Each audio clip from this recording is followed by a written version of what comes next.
I was banned from my own family's yacht trip without a conversation. Without warning. Just quietly erased. My name vanished from the guest list, and someone else slid into my cabin like I had never existed. The worst part was not the exclusion. The worst part was how long I tried to believe it was accidental. How many dinners I sat through pretending I had a seat at their table. Then a deckhand looked me in the eye and said, "Welcome aboard, owner." I laughed, because it was true, and the way their faces tightened in that moment told me the truth, terrified them more than the lie ever did. My name is Bernadette. I live in Charleston, South Carolina, in a restored shotgun house, with peeling paint on the porch rail that I keep meaning to fix. I run a logistics consulting firm that started as me, a laptop, and a rented storage unit that smelled like wet cardboard. My husband, Andrew, is an attorney who likes crisp suits and clean lines. His family, the Hawthorns, likes polished silver and the kind of silence that makes you question your own memory. I start my mornings slow. Coffee in a chipped ceramic mug, sunrise spilling through the kitchen window, the city waking up with gull cries and distant traffic. That morning, Andrew had already left, his cologne lingering behind him and a half-eaten banana on the counter like a careless punctuation mark. I was scrolling out of habit when I saw my niece-in-law, June, post a looping video of champagne flutes clinking against a bright strip of ocean. A yacht rail gleamed in the background. The caption read, "Hawthorne Sail Week. Here we go." My thumb froze. The annual yacht trip. A tradition I had been invited to exactly twice since marrying Andrew. The first time I suggested we rotate destinations, and Cassandra, my sister-in-law, stared at me like I had asked to rename the family. The second time, Cassandra made it clear I was a guest, not family, by seating me near the kitchen door, while her yoga instructor sat beside Elaine, my mother-in-law, in the best light for photos. I clicked into more posts. Familiar faces. Elaine, with a mimosa, smiling like she had never said anything sharp in her life. Cassandra in linen, her grin practiced. Andrew in the background, not looking at the camera. Everyone except me. I checked the family group chat anyway, the one Andrew added me to years ago, and later removed after what he called a seating mix-up. No chat. No message. Not even a courtesy email. My coffee cooled beside me, and my pulse did not race. It went still. That sinking stillness that feels like a door locking while you are inside the house. That afternoon my phone buzzed. A message from Cassandra. Except it was not meant for me. It was a screenshot of a group thread with cabin assignments. One name had been crossed out. Bernadette. Next to it, confirmed for Brielle. Brielle was Cassandra's friend from her boutique Pilates studio, the one who once asked me if I handled Andrew's scheduling. A voice note followed, Cassandra laughing, saying at least the energy on board will not be so tight this year. Tight. I set the phone down and listened to the sink water run. Steady as a heartbeat I refused to show. At dinner I asked Andrew lightly if his family was planning another trip. He said yes. His mother mentioned it. They were finalizing the list. I asked if I was on it. He frowned, said of course. Why would I not be? Then he went back to his phone like reassurance was a task he could outsource to tomorrow. After he fell asleep, I stared at the ceiling fan and replayed every quiet exclusion. Birthdays I heard about later. Brunches revealed by stories. Conversations that stopped when I walked in. Before I turned off the lamp, I opened my journal and wrote one line. Watch. Do not react yet. The next morning, Cassandra texted, sweet poison wrapped in politeness. She said they may have missed reserving a spot for me. Her oversight. The trip filled fast. Sorry. Hope to catch up after. No offer to fix it. No question. Just a neat little erasure dressed up as logistics. I did not respond. I could not trust my fingers. Mid-morning, an email landed from the charter company. Cancellation, confirmation. Cabin release processed. The request was logged 3 days prior. Requester name, Cassandra Hawthorne. My vision narrowed. Not from tears, from pressure. I forwarded the email to myself and printed it. Crisp paper, black ink, clean truth. I slid it into a folder I kept for tax and property documents. The kind of folder you only open when you are ready to stop hoping and start proving. When Andrew got home, I waited until he had a drink in hand. I told him Cassandra claimed she forgot to reserve my spot. He frowned, not shocked, more annoyed at inconvenience. I told him I had the cancellation email submitted by Cassandra days ago. He stared at the bottle like it might explain. He said maybe she thought plans changed. Maybe we were not coming. I said she replaced my name with someone else. That is not a misunderstanding. That is a receipt. He went quiet. In that quiet, I heard everything. That night, I opened my laptop and started a list titled, Things I Let Slide. It poured out. Bridal shower invites never sent. Holiday itineraries without my name. A family photo where I was cropped at the shoulder. A charity event I organized that Cassandra introduced as her vision. The list made my jaw ache. Not from anger, from clarity. Then a new message arrived from someone I barely knew. A vendor assistant who had emailed me once about catering options. She attached a screenshot from a thread that was not meant for me. Cassandra wrote, "Do not worry, she is not coming." I handled it. I stared at those words until the room dimmed. Then I opened the folder again and added the printouts. This was never about a cabin. It was about being erased with a smile. I sat on the edge of my bed with the folder on my lap and remembered the yacht itself, not as a symbol of their legacy, but as the first thing I ever bought that no one handed to me. It came from 5 years of late nights, skipped vacations, and investor meetings where men called me agreeable and suggested I partner with someone more aggressive. They meant male. They just did not say it. Back then, I ran deliveries when drivers quit. I steam-pressed second-hand blazers in gas station bathrooms. When my company finally turned a real profit, I did not buy a designer bag. I bought the yacht quietly through a broker in Florida, a sleek 48-foot vessel with seafoam trim.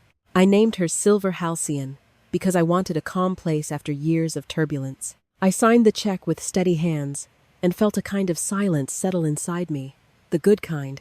And then I made the mistake that felt practical at the time. I put Andrew's name on the ownership papers too, because our accountant said it made tax matters cleaner. Better for trusts. Easier later. Easier later turned into family lore. The Hawthorne Sea tradition. Andrew's yacht. Cassandra once raised a glass at brunch and said it was meaningful to have traditions tied to something they owned as a family. She glanced at me and added that it was wonderful that Bernadette supported it. Supported it, like I was an event planner, not the reason the boat existed. A few days earlier, a lifestyle podcast clip popped up in my feed. Cassandra in white linen on the upper deck, smiling at a host, talking about the yacht like it was her heritage. She said it represented continuity and the Hawthorne name. That clip hit me harder than the cancellation email. They were not just keeping me off the boat. They were cutting me from the story. I pulled out every document I had tucked away. Purchase agreement, wire transfers, broker confirmations, photos of the first day I stepped aboard alone, palm on the rail, whispering to myself that I built this. I laid the papers across my bed, like evidence in a trial I had avoided prosecuting for years.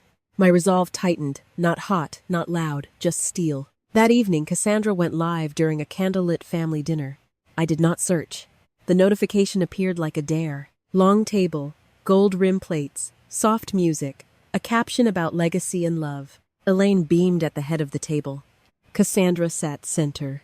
Andrew sat a little to the side, sipping wine. No one had mentioned this dinner to me. It was orchestration. Cassandra stood to toast. She spoke about gathering and tradition, about bringing only those who understood what their legacy meant, those who added, not subtracted. A blade wrapped in velvet. I rewound and watched the sentence again, memorizing the exact shape of it. Andrew did not flinch on screen. That hurt more than her words. When he came home, I played the clip for him. He said Cassandra liked theatrics. He said it was just a dinner. I said it was a statement, and he sat through it. His silence was resigned. I felt something inside me settle into place like a lock turning. The next morning, I printed a transcript of her toast and highlighted the legacy line. I added it to the folder. Then I texted Cassandra one sentence. I hope your speech felt honest. We will see how it holds up in person. No emojis. No explanation. I booked a car to the marina in St. Michael's, Maryland, where the yacht was scheduled to depart. I did not pack sunscreen. I packed receipts. Andrew watched me lay documents into protective sleeves like I was preparing for court. He asked if I slept. I said enough. I told him I was going to Maryland the next day. He said it was too soon, that we could talk to them. I told him they made it loud. I was responding in kind. He said he did not want to choose between me and his family. I told him he did not have to choose, but he had to stop pretending. His mouth opened and closed. Answer enough. By late afternoon, a friend from his side, a quiet cousin named Tessa, texted me a screenshot of the boarding manifest. 10 names. Not mine. The heading read, confirmed. Cassandra had done it officially, professionally, with the kind of confidence that comes from believing you will never be challenged. I reopened the old group thread Andrew once removed me from and typed 3 words. See you tomorrow. Read receipts lit up. No replies. That night I called our attorney's office. I asked for confirmation of ownership rights. The assistant said I was listed as co-owner with full equal rights. I asked for a clean PDF and a printed copy. Then I zipped my suitcase shut. Inside was not vacation clothing. It was years of swallowed words, folded neatly, ready to be unpacked on my terms. The sky over the Chesapeake was still gray when I stepped out of the car. The marina smelled like salt and diesel and money that did not need to introduce itself. My coat flapped lightly in the wind. I wore a simple navy dress, structured and plain, because this was not about glamour. This was about being undeniable. My suitcase wheels clicked across the dock in a steady rhythm that calmed me. I saw Cassandra near the boarding gate, hair pinned, smile ready, champagne flute held like a prop. She was mid-conversation with a guest I did not recognize. Someone in beige linen who looked like he belonged in a brochure. Cassandra glanced up. For one breath, her face stopped moving, eyes narrowing, lips parting, the smallest crack in her composure. Then she smoothed it over like she always did. Elaine turned. A few cousins pivoted their bodies, forming a soft barrier with polite shoulders, and practiced silence. Andrew stood slightly behind them, hands in his pockets, not walking toward me, not walking away. I did not slow. I did not greet anyone. I nodded once and rolled my suitcase past their circle, as if their social choreography could not bend reality. The crew at the gangway did not flinch. A woman in a navy blazer stepped aside and offered a subtle nod that felt like respect. I rolled my suitcase up the ramp. The teak under my heels made a quiet, confident sound. I paused at the rail and looked out over the water, letting the wind push against my face. Then the lead crew member spoke, clear and loud enough to carry across the dock. "Welcome aboard, Ms. Bernadette. The owner is now aboard." The air changed. I did not have to turn to know. Cassandra's face tightened. That one word, owner, pierced her narrative like a nail through silk. The crew member lowered her voice only for me and said they were waiting for my clearance before departure. I met her eyes and said proceed. Engines hummed. The boat eased away from the dock. Land drifted back like it was reluctant. I set my suitcase down and gripped the railing, not to hold on, but to remind myself I was not floating anymore. I was anchored in truth. I stayed in the lounge, sipping lemon water, watching people try to recover. Cassandra paced, adjusting centerpieces, realigning place cards, touching objects like they could restore control. She whispered to her husband, Grant, who kept forcing laughter that sounded too sharp. Elaine sat with her jaw clenched, her gaze fixed anywhere but me. Andrew hovered at the edge of the room, like a man trying to be invisible in his own life. Cassandra stepped onto the upper deck with her phone and began a live stream. Her voice turned syrupy, thanking everyone for honoring tradition, talking about legacy and loyalty. She angled the camera for the best light. I watched from below, expression calm. Then a deckhand walked behind her and said, casually, "Glad to have you aboard again, Miss Bernadette, the owner." Cassandra froze mid-sentence. The stream caught it. You could hear the engine and a distant laugh dying out. Comments flooded in fast, confused and curious. "Owner! Wait, she is the owner." Cassandra tapped her screen, trying to end the feed, but the moment already belonged to the internet. 10 minutes later, she found me in the corridor. She hissed that I planned it. I asked what I planned, a man doing his job. She said I did not belong. I told her I did not need to belong. I bought my place. Her eyes flashed with rage and humiliation. Then she turned away, shoulders stiff, as if she could walk back into control by refusing to look at me. That night at dinner, Cassandra stood again to toast, stubbornly returning to her script. She spoke about integrity and family assets, and who carried tradition with intention. She did not say my name. She did not have to. The whole room felt like a held breath. I stood when she finished. My voice was calm, not loud, not trembling. I said I would like to contribute to the conversation about legacy. Cassandra froze, glass midair. I opened my folder and placed a transcript in the center of the table, printed on letterhead from the legal consultant she used. I tapped a highlighted line. She is not blood. She should not own a family asset. Silence dropped like a curtain. Elaine blinked rapidly. A cousin leaned forward. Andrew's face drained of color. Then I slid the purchase agreement onto the table. I pointed to the wire transfer history, my name on every line. I said this yacht was built from my work, my risk, my money. I said I had spent years letting people speak over me because it was easier than being seen as difficult. I said I was done. This was not about being included. This was about being visible. If they wanted to talk about legacy, they could start with the truth. Andrew finally spoke, voice rough. He asked Cassandra why. Cassandra stammered that she was protecting the family, that she did not think, that she assumed I would not care. I told her she assumed I would stay quiet. She was almost right. A friend of the family, a man named Howard, said he thought everyone had been told a different version. Others murmured agreement. Not dramatic outrage, just realization. Elaine tried to suggest tabling it. I said no. I said you do not table a person. You either acknowledge them or you admit you erased them. I gathered my papers with care, like a surgeon closing an incision. Before I left the salon, I said if anyone wanted the truth, they should ask the person with receipts, not the person with the loudest speech. Then I walked out into the clean night air and listened to the ocean slap the hull, steady as a verdict. Later in our cabin, Andrew stood by the dresser, folding a shirt he had not worn. He said he thought he always knew, not the extent, but he saw things. He said he should have spoken up. He said he kept hoping it would work itself out. He did not look at me when he admitted he let Cassandra write the script because he did not want to ruin the show. I told him he still let it go on too long. He said he knew. I did not forgive him in that moment. I did not punish him either.